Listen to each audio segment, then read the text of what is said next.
रसिक श्याम राधा बिहारी। गोविंद गोपाल मोहन मुरारी, गोविंद गोपाल मोहन मुरारी। राधा रसिक श्याम राधा बिहारी, राधा रसिक श्याम राधा बिहारी।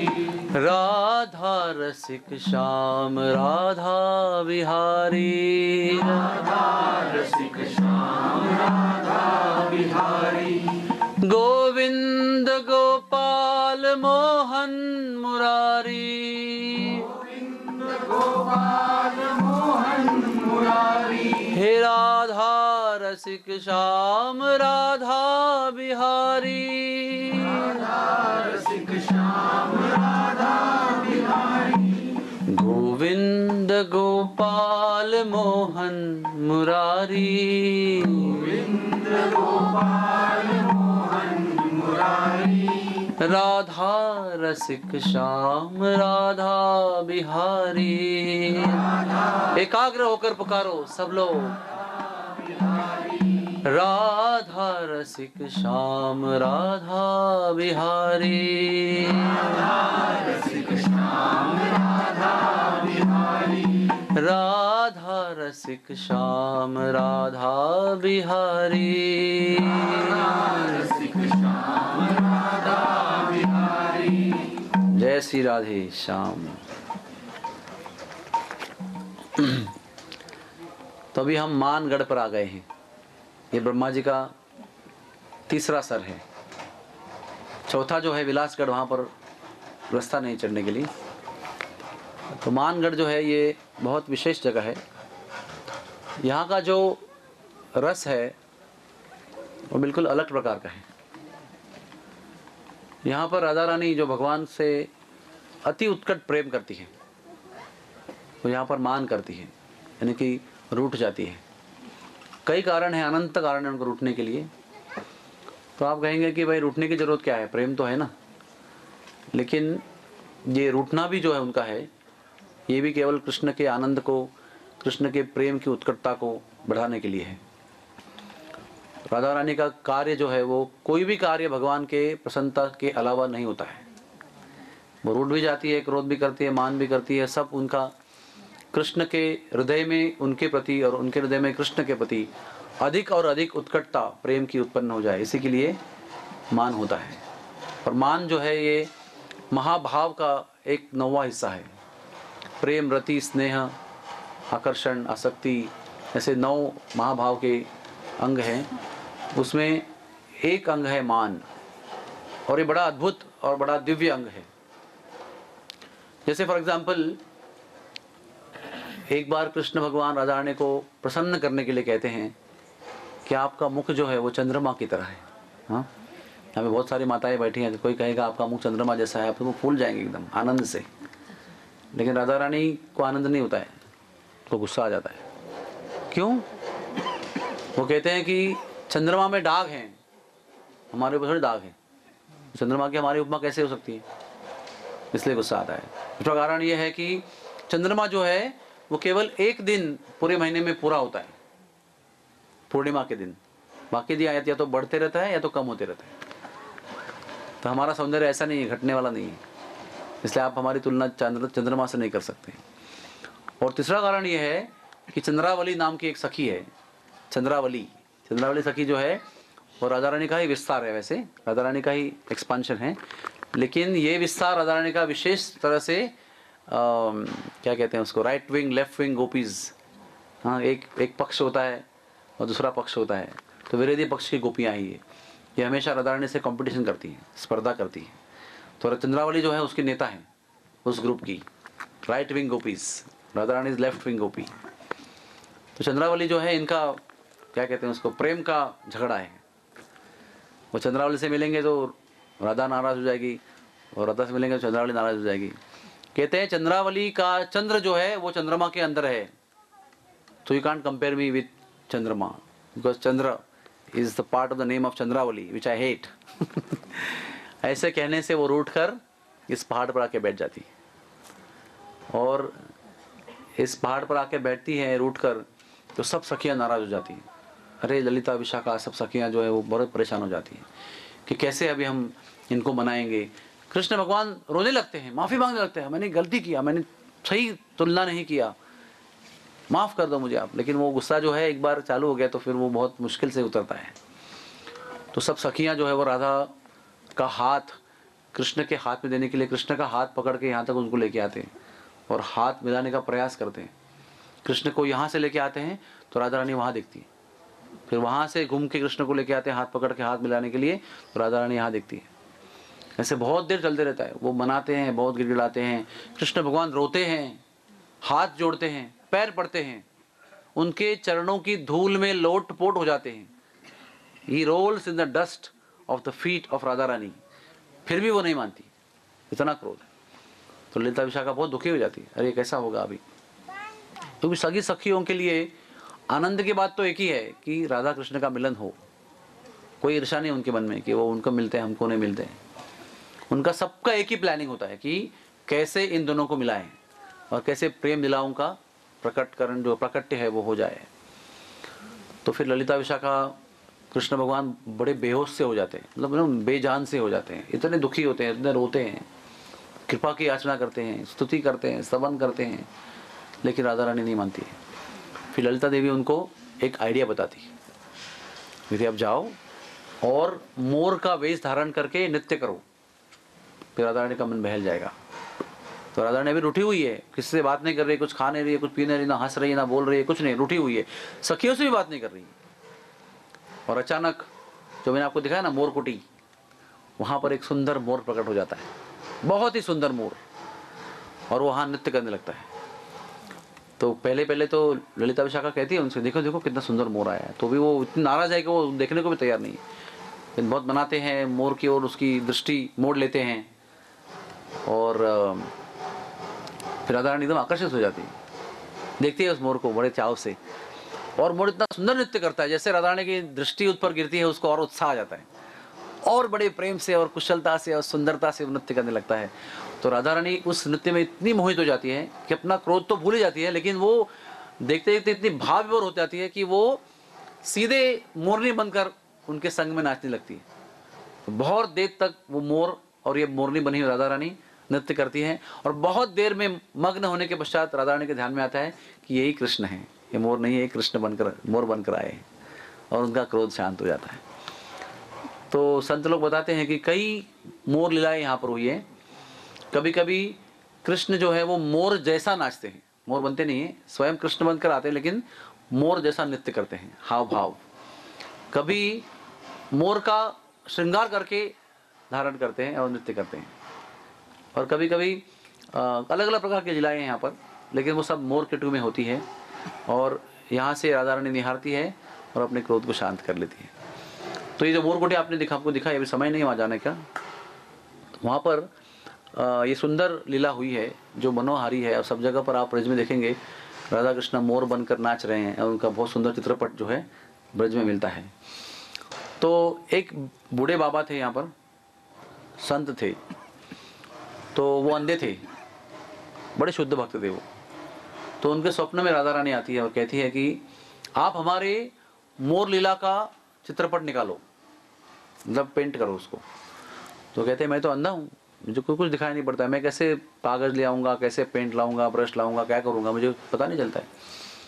वो कहते कोई बात नहीं, हम आपको ऐसा सिद्धि देंगे कि आप अंधा होते हुए हमारा चित्रपट निकाल सकते हैं। तो श्री जी की इच्छा है तो क्या मुमकिन नहीं है, जब श्री जी कुछ चाहती हैं तो क्या नहीं हो सकता है, कुछ भी किसी के भी हाथ से हो सकता है। तो श्री जी की प्रेरणा से वो अंधा आदमी जो है सामान बटोरता है और श्री जी उसको उसके हृदय के अंदर इस मोर लीला का दर्शन कराती है। अंधा है वो आदमी, उसको दुनिया का कुछ नजर नहीं आ रहा है, लेकिन हृदय पटल पर उसको पूरी लीला जो मैंने आपको संक्षेप में बताई, वो पूरी लीला का दर्शन मन में होता है उसके।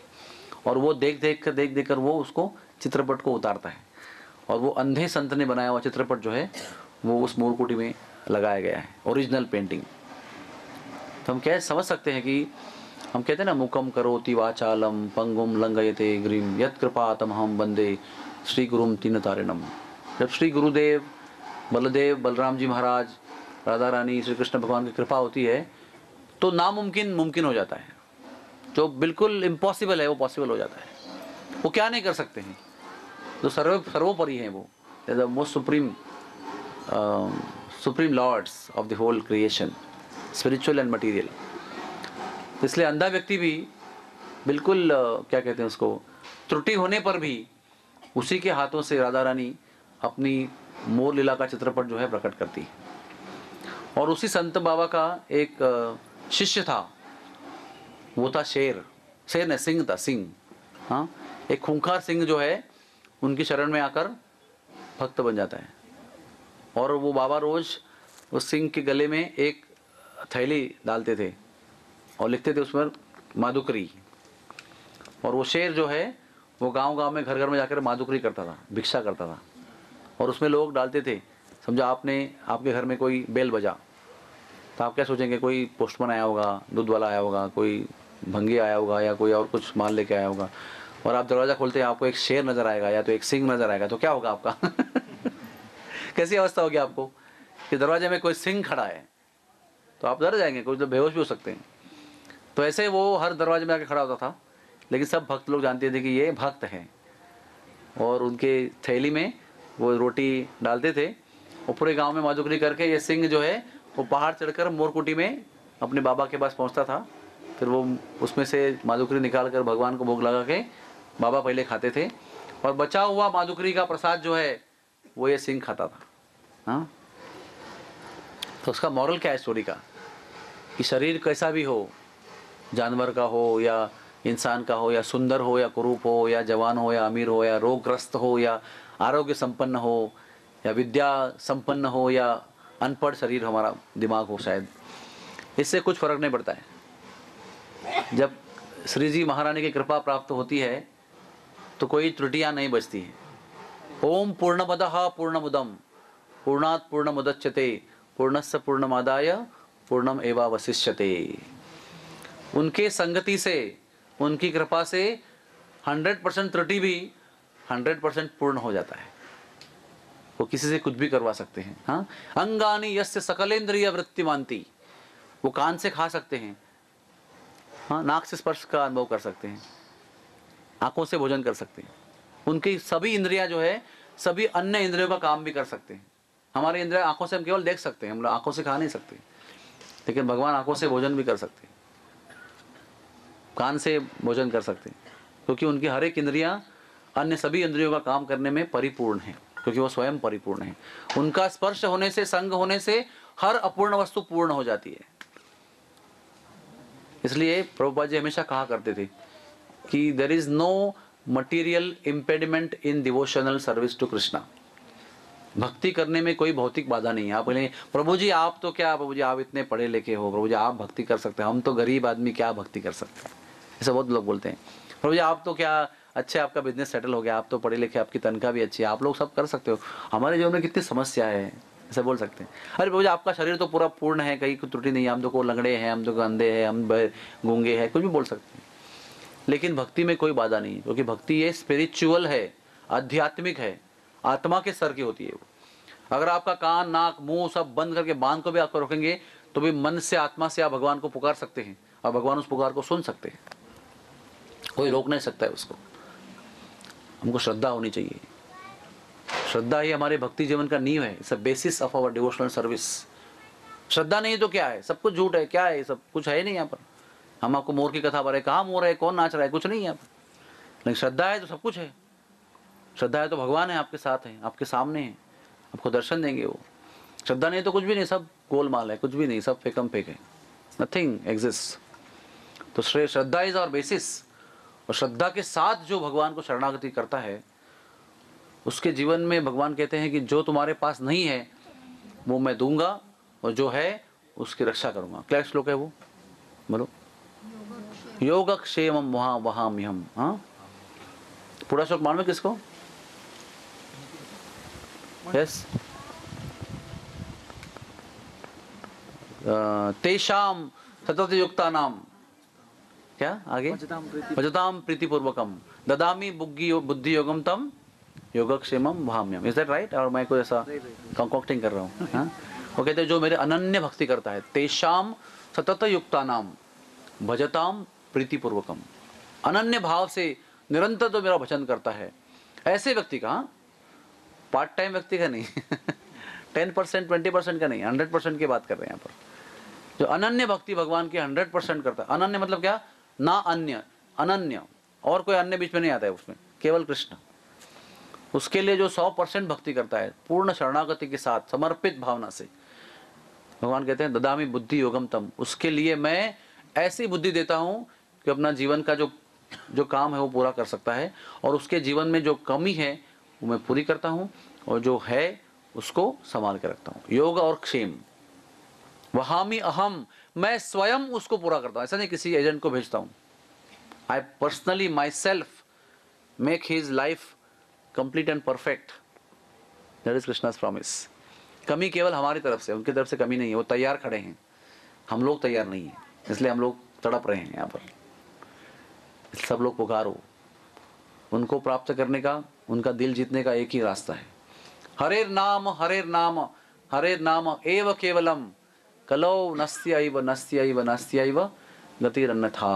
और कोई कलयुग में गति नहीं है उसके नाम के अलावा। ना हमारे में योग करने की क्षमता है, ना हम तपस्या कर सकते हैं, हाँ, नाम दान पुण्य कर सकते हैं, हम कुछ नहीं कर सकते। हमारे पास यज्ञ करने की शक्ति नहीं है, ना शुद्ध घी मिल रहा है, ना शुद्ध लकड़ी मिल रही है, ना सब कुछ दूषित है, ना ब्राह्मण को श्लोक बोलने को आता है, ना ब्राह्मण श्लोक कहने से मंत्राग्नि उत्पन्न कर सकता है, कुछ नहीं कर सकता है। पुराने ज़माने में लोग तो मंत्र बोल के अग्नि उत्पन्न करते थे यज्ञ में। अभी तो माचिस भी जलती नहीं हमारी, हाँ, बहुत तकलीफ होती है उसमें, लाइटर भी जलता नहीं है, और बीच में अग्नि बुझता है तो उसको फिर धक्का मार के हवा दे के कुछ चलाना पड़ता है। ऐसे प्रकार के यज्ञ कलयुग में होते हैं। तो ना हम तपस्या करने योग्य है, न यज्ञ करने योग्य है, ना मंदिरों की पूजा करने में हमारी रुचि है, ना हम शास्त्र में रुचि रखते हैं, ना पढ़ना जानते हैं, शास्त्र का इंटरेस्ट नहीं। हम खाली स्टार डस्ट में क्या चल रहा है और इधर क्या चल रहा है रिसर्च में वो पढ़ते हैं, हमको ये रुचि नहीं है। ऐसे अवस्था में कैसे भगवान को हम प्राप्त कर सकते हैं? तो जैसे हमारी अवस्था और विकट होते जाती है, as our condition becomes worse and worse and worse, the process of achieving the lord becomes easy and easy and easier. भगवान अपनी कृपा जो है उसको बढ़ाते हैं। जैसे अपना छोटा बच्चा होगा तो आप कौन से प्रश्न पूछेंगे उसको? मोस्ट इजी क्वेश्चंस, है ना। कोई एमबीबीएस आपके जैसा होगा तो उसको थोड़ा डिफिकल्ट प्रश्न पूछेंगे, लेकिन कोई बालक होगा एकदम अनजान तो उसको क्या पूछेंगे? ऐसा ही कुछ पूछेंगे खेल खेल में। जैसे हम ऐसे अयोग्य कलयुग में बनते बनते जाएंगे, वैसे भगवान जो है उनको प्राप्त करने का जो तरीका है वो एकदम आसान बना देते हैं। बोले कोई बात नहीं, कोई पढ़ने की जरूरत नहीं, तपस्या की जरूरत नहीं, कोई ज्ञान की जरूरत नहीं, कुछ आरोग्य की जरूरत नहीं, कुछ धन की जरूरत नहीं, कुछ भी जरूरत नहीं, ना सुंदर बनने की जरूरत है, कुछ नहीं करो। आप जहाँ पर हो वहीं रहो, कोई त्याग वाग करने की भी जरूरत नहीं, ना संन्यास की जरूरत है, कुछ मत करो, जहाँ है वहीं रहो, जो कर रहे हैं वही करो, केवल मुझे उसमें जोड़ दो मेरे नाम के रूप में, ऐसे भगवान बोलते हैं। Just connect with me through holy name. और बालक भी बोल सकता है, रोगी भी बोल सकता है, गरीब भी बोल सकता है, कोई भी बोल सकता है, भारतीय, विदेशी, Japanese, Chinese, you can't say any, there is no reason, कोई एक्सक्यूज ही नहीं है, क्योंकि हर कंडीशन में कहने वाला और करने वाला तरीका उन्होंने बता दिया है कि every condition you can do this and any one can do this, only you have to have desire. और इच्छा तो आपके हाथ में, इच्छा तो कोई किसी के कब्जे में नहीं है, उसके लिए अप्लाई नहीं करना पड़ता है कि थोड़ी इच्छा दो तो 10%, ऐसा नहीं होता है। इच्छा is your property, you have to simply desire that I want Krishna, मुझे कृष्ण चाहिए, मुझे राधा रानी की कृपा चाहिए, उनका आश्रय चाहिए। और वो प्राप्त करने का एक ही तरीका है, केवल उनका नाम। हरे कृष्णा कृष्णा कृष्णा हरे हरे, हरे राम राम राम हरे हरे। फिर उस जैसे अंधे भक्त ने भगवान के सुंदर लीलाओं को प्रकट किया चित्रपट के रूप में। हम जैसे त्रुटि से संपूर्ण व्यक्ति का भी कुछ भी हो सकता है, एनीथिंग कैन हैपन। हाँ, वो क्या नहीं कर सकते, किसके हाथ से क्या करा नहीं सकते, केवल इच्छा होनी चाहिए बस। उनकी शरणागति होगी तो दुर्बल भी सबल बन जाता है, हाँ, कुरूप भी सुंदर बन जाता है, अज्ञान व्यक्ति भी ज्ञानी बन जाता है। जैसे ध्रुव महाराज कैसे थे, उनके पास गए, दर्शन हुआ भगवान का, उनको बहुत स्तुति करने की इच्छा हुई भगवान की, बहुत सुंदर सुंदर श्लोकों में गौरव करने की इच्छा हुई, लेकिन वो क्षत्रिय थे, कोई पंडित तो नहीं थे। तो उनके मन में इच्छा है, भगवान आप मेरे सामने खड़े हो, मुझे आपका गौरव करना है, लेकिन मुझे कुछ श्लोक नहीं आते, मैं संस्कृत का पंडित नहीं हूँ। भगवान ने शंख लिया अपना, उनके सर पर लगाया, और जैसे शंख का स्पर्श हुआ, धड़ाधड़ उन्होंने श्लोक एक के बाद एक बात बोलने लगे, एकदम क्या कहते हैं उसको, महीन भाषा में, very fine Sanskrit language, poetic language. He said shloka after shloka, एक के बाद वो ऐसे गाते गए, उन्होंने भगवान का सुंदर दिव्य भाषा में गौरव किया, केवल शंख के स्पर्श से। तो क्या नहीं हो सकता है। हमको कोई निराश होने की जरूरत नहीं है, ना बहाना बनाने की जरूरत है।